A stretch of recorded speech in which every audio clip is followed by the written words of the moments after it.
حضرت علی رضی اللہ تعالیٰ عنہ کا فرمان علی شان ہے، ایمان اور حیا دو ایسے پرندے ہیں، اگر ان میں سے ایک اڑ جائے تو دوسرا خود ہی اڑ جاتا ہے۔ آپ نے فرمایا، مصیبتیں جب تم پر نازل ہوتی ہیں تمہارے گناہوں کا نتیجہ ہوا کرتی ہیں۔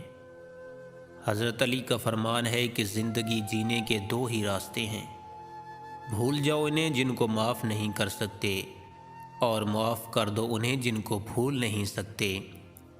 حضرت علی رضی اللہ تعالیٰ عنہ نے فرمایا، ہر انسان کی عزت اور اس سے محبت کرو، کیونکہ ہر انسان میں خدا کی کوئی نہ کوئی صفت ضرور موجود ہوتی ہے۔ حضرت علی رضی اللہ تعالیٰ عنہ نے فرمایا، وقت اور دولت دو چیزیں ہیں جو انسان کے اختیار میں نہیں، وقت انسان کو مجبور اور دولت مغرور بنا دیتی ہے۔ حضرت علی رضی اللہ تعالیٰ عنہ کا فرمان ہے، کائنات کی سب سے مہنگی چیز احساس ہے، جو دنیا کے ہر انسان کے پاس نہیں ہوتا۔ حضرت علی کا قول مبارک ہے، تمہارے نفس کی قیمت جنت ہے، اس سے جنت سے کم قیمت میں نہ بیچنا۔ حضرت علی کا فرمان ہے کہ مصیبت کے وقت گھبرا جانا مصیبت سے بڑی مصیبت ہے۔ حضرت علی رضی اللہ تعالیٰ عنہ نے فرمایا، عقل مند شخص کی سب سے بہترین عادت یہ ہے کہ وہ ضرورت یا دلیل کے بغیر بات نہیں کرتا۔ حضرت علی رضی اللہ تعالیٰ عنہ نے فرمایا، خدا کے نزدیک کسی انسان کی عزت جتنی زیادہ ہوتی جاتی ہے، اس کا امتحان بھی اس قدر سخت ہوتا جاتا ہے۔ حضرت علی رضی اللہ تعالیٰ عنہ نے فرمایا، جب کوئی دوست تمہیں اپنا راز بتائے تو سمجھ لینا کہ وہ اپنی عزت تمہیں امانت دے رہا ہے، اس میں کبھی خیانت مت کرنا۔ حضرت علی رضی اللہ تعالیٰ عنہ کا فرمان ہے، جہالت ایک قسم کی موت ہے اور جاہل لوگ جلتی پھرتی لاشیں ہیں۔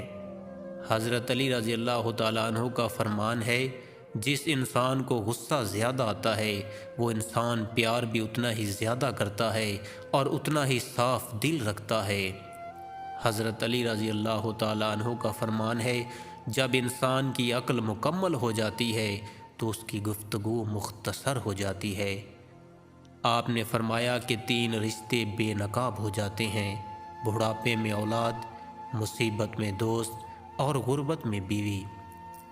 حضرت علی رضی اللہ تعالیٰ عنہ نے فرمایا، تین طریقوں سے پریشانی خوشی میں بدل جاتی ہے، خاموش رہنا، خاموش رہنے سے پریشانی کم ہو جاتی ہے، صبر کرنا، صبر کرنے سے مصیبت ختم ہو جاتی ہے، شکر کرنا، شکر کرنے سے خوشی بدل جاتی ہے۔ حضرت علی رضی اللہ تعالیٰ عنہ نے فرمایا، تین چیزیں ایمان کو تباہ کر دیتی ہیں، امیروں کی محفل، عورتوں کی صحبت اور جاہلوں سے بحث کرنا۔ حضرت علی رضی اللہ تعالیٰ عنہ نے فرمایا، تین انسان تین چیزوں سے محروم رہیں گے، غصے والا صحیح فیصلے سے، جھوٹا عزت سے اور جلد باز کامیابی سے۔